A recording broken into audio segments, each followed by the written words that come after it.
Ivar was born sometime in the 9th century, most likely in Norway, although there is some controversy surrounding his exact origins. As the son of Ragnar Lothbrok, he belonged to a lineage of powerful and legendary leaders. Ivar is renowned for his nickname, the Boneless, which is believed to reference his physical disability. While the exact nature of his disability remains uncertain, some historians suggest that he may have suffered from a condition like osteogenesis imperfecta, which results in fragile and fracture-prone bones. The origin of Ivar's nickname, the Boneless, has given rise to numerous theories. One of the most well-known legends is that Ivar was born without bones in his legs, rendering him disabled. However, this did not deter him from becoming a formidable warrior. Instead, he is said to have employed a shield with wheels to maneuver on the battlefield, and this tactic proved so successful that his enemies mockingly dubbed him the Boneless, an insult that he eventually embraced as an honorable title. Another theory suggests that the nickname the Boneless was given to Ivar because he allegedly killed so many enemies on the battlefield that the ground became boneless, devoid of bones. While this theory is less probable, it remains an interesting possibility, considering that during that era, the practice of legendary narratives was abundant. Despite his physical disability, Ivar quickly emerged as a prominent leader in his own right. He was one of the chief commanders of the Great Heathen Army, a Viking force that invaded England in 865 AD. During the English campaigns, Ivar led the capture of York in 866 AD, establishing the city as a significant Viking center in northern England. Throughout the invasion of England, Ivar showcased himself as a brilliant strategist and a fierce warrior. He led the Viking attack that resulted in the death of the Anglo-Saxon King Edmund, known as Edmund the Martyr.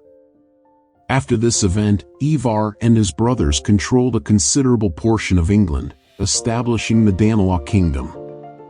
In addition to his military prowess, Ivar is also renowned for his strategic abilities. He was one of the first Viking leaders to adopt siege tactics, employing force to block cities and fortresses before launching direct assaults. He is also credited with developing the Owls Battalion, a flanking tactic that involved using light and agile soldiers to attack enemy forces from the sides. While Ivar is predominantly known for his military conquests, he was also an effective leader during times of peace. He is credited with the construction of bridges and roads in York and was among the first Viking leaders to establish trade relations with local English communities. However, there are also reports that Ivar was cruel and sadistic, capable of inflicting torture and death upon his enemies with pleasure. This duality in his personality is one of the reasons why he remains such an intriguing and captivating character. The death of Ivar the Boneless remains a topic of much controversy among historians.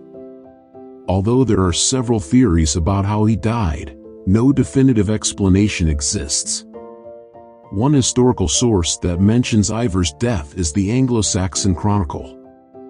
According to this chronicle, Ivar died in 870 AD during a battle, but it does not specify where or with whom he fought.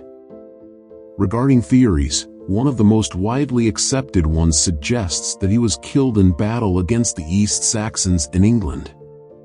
During the battle, Ivar would have been wounded by Edmund's army and subsequently died from his injuries. However, some historians contest this theory, believing that Ivar's death occurred on a different occasion and not during that specific battle.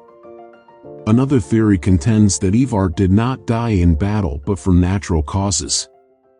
According to this hypothesis, Ivar returned to Scandinavia after the invasion of England and passed away in his homeland, possibly due to an illness or a previous injury. Unfortunately, Ivar's life was cut short by his untimely death. The exact date of his death remains unknown, although it is generally accepted to have been around 870 AD. Irish records describe his death as a sudden and hideous disease, possibly related to the ailment affecting his bones.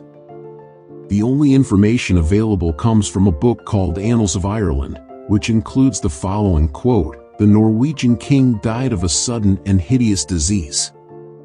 Despite the lack of a definitive explanation for Ivar the Boneless' death, what is known is that he was one of the most feared and respected Viking warriors of his time.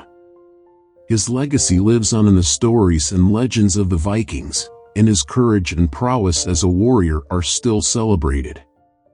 Ivar the Boneless left a lasting legacy for future generations through his military prowess and his legend. He was known as a skilled leader and a masterful battle strategist, successfully leading Viking attacks in England and elsewhere.